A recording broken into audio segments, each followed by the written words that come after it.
میں کہا کہ وہ جی سیدھے پیروں میں ہوتی تھی مائی کہ نبی نے جنازہ پڑھیا بہت ہو گئی بانا ہو گیا. میں کیا مقتدی کے لیے جنازے کو دیکھنا ضروری ہے. امام کو جنازے امام کے سامنے ہونا چاہیے. نبی کو جنازہ چھپے یا بخا میں نہیں.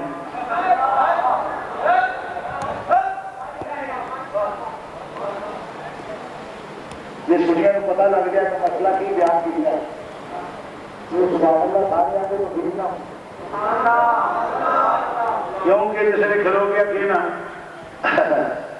نہ پڑھ کے جس نے شروع کریے نا چھوٹی سی ٹوپی پا کے اگا نہ کنڈا پھول وغیرہ کھڑا گانے کی طرف سے پھر سارے چون کے قرآن کبھی نہ آئے میں پورے لگ گیا تھا نہ پڑھ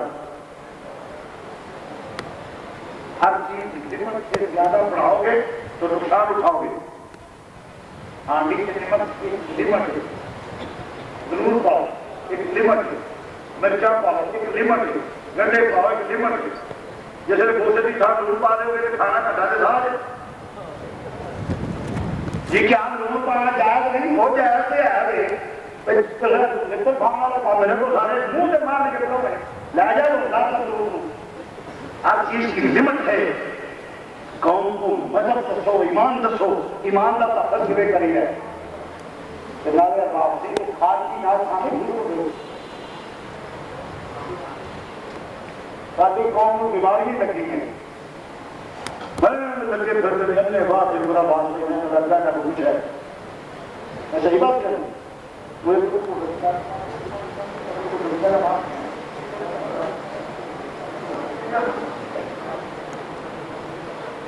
جو شدید اکبر کی توہین کرنے والا ہو وہ تمہارا ناز نہ ہو سکتا ہے. تو ہے نہیں ہو وہ ایک دن ہے نا وہ پیسے لے جاتے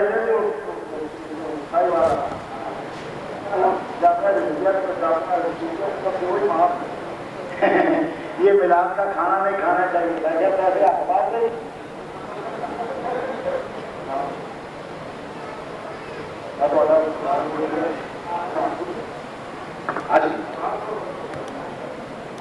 اس لیے تمہارے کثرت سے آپ ماں کی شان بیٹھے میرا پیو ہے کوئی کو برابر سے میرے پیو نے کرنا سب پتہ کیلا اور پھر لمٹ ہے. لمٹ سے آگے مت جاؤ. مذہب کا نقصان نہ کرو. خدا تم سے پوچھے گا. آخری بات درج کر رہا ہوں یار اسپیکر ٹھیک رکھنا ہے. ہر اس کا اندر توجہ کرنا غور کرنا نہ. آخری بات کر رہا ہوں. حضور نے فرمایا صدیق صاحب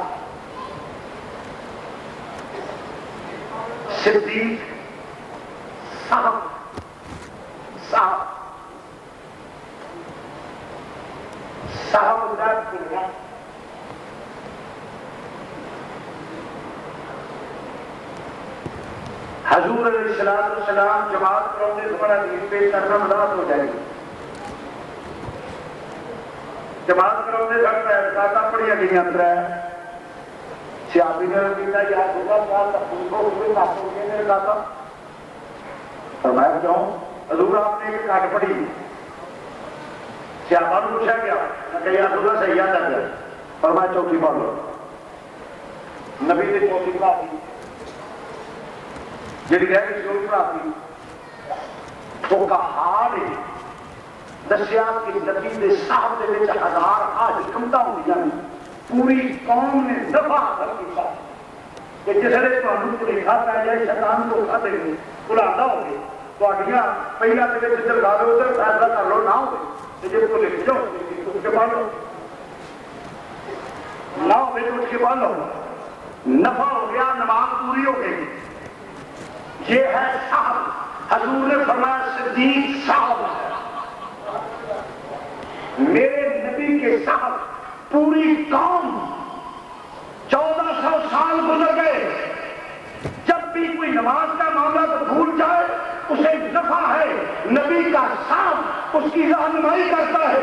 نبی کے صاحب نے مسئلہ حل کر دیا، پوری قوم کو نفع دیا، پوری قوم نے فائدہ حاصل کیا، پوری قوم نے استفادہ کیا کہ نبی کے صاحب سے پوری قوم نفع حاصل کر رہی ہے۔ فرمایا صدیق میرا صاحب ہے، جیسے صدیق میرے صاحب سے پوری قوم نفع حاصل کرتی ہے، صدیق سے قوم نفع حاصل کرے۔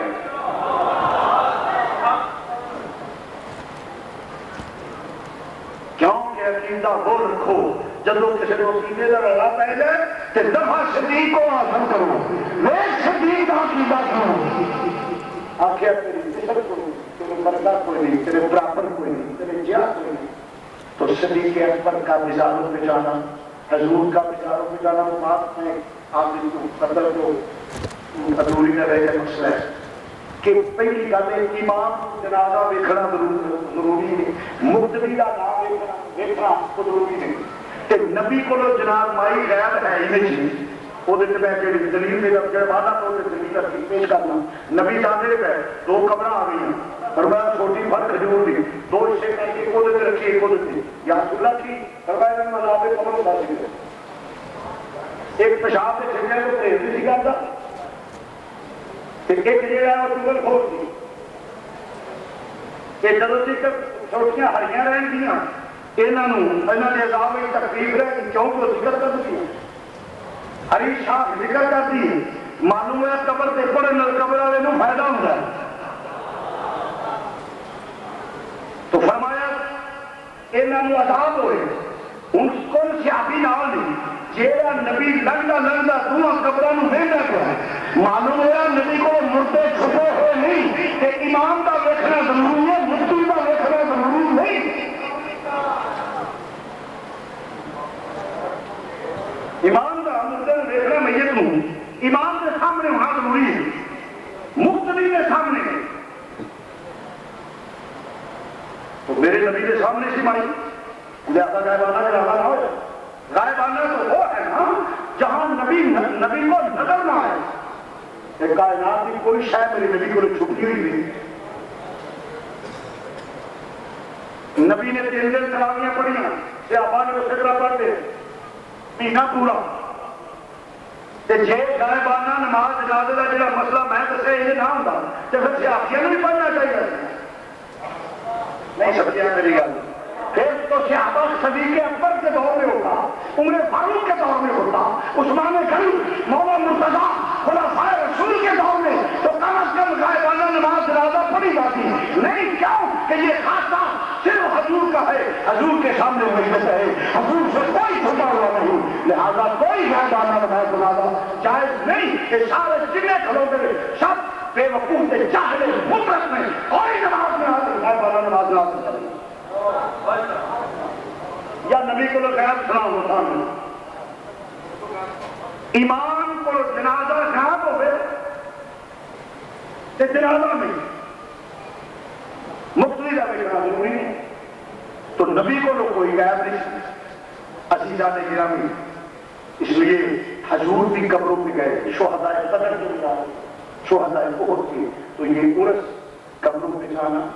اور ایک میں آخری کل ضروری کر رہا میں ایک گل کر کے پانی بات میں نہیں مانتا، وہ بات یہ ہے کہ قبروں پہ جانا کیسے چاہیے، یہ بات یاد رکھو۔ آج جا کے سجدے کر دیا اہل سنت کا کوئی یقین نہیں، کوئی اہل سنت نہیں کرتا کہ قبر کو سجدے کرو، جو قبر کو سجدہ کرے وہ گمراہ ہے، دلیل ہے، اہل سنت کا مطلب سجدے کی لائق صرف بننا ہے، صرف قبر پہ جانا چاہیے، انہوں نے توسل نال دعا کر کہ یا اللہ انہاں نیکاں دے صدقے سانوں بھی نیک بنا، انہاں نیکاں دے صدقے سانوں دعاؤں، یہ طریقہ ہے اہل سنت کا، اور یہی قرآن و حدیث کی حالت ہے۔ ان کے توسل سے دعائیں مانگو، اللہ قبول فرماتا ہے۔ اور اس کے بعد یہ سجدے وجدے کرنا نہ اہل سنت کا عقیدہ ہے اور نہ ہم اس کے قائل ہیں، نہ اس کے قائل ہیں۔ اہل سنت کا وہ سچا عقیدہ ہے جس میں کسی کو اعتراض کرنے کا موقع نہیں ملتا۔ عزیزان گرامی، بات طویل ہو جائے گی، ان اللہ سب سے اختتام کرنا وآخر دعوانا الحمد للہ رب العالمین۔ ماشاء اللہ شریعت قدیم نے تشریف لا رہے ہیں خوشی کا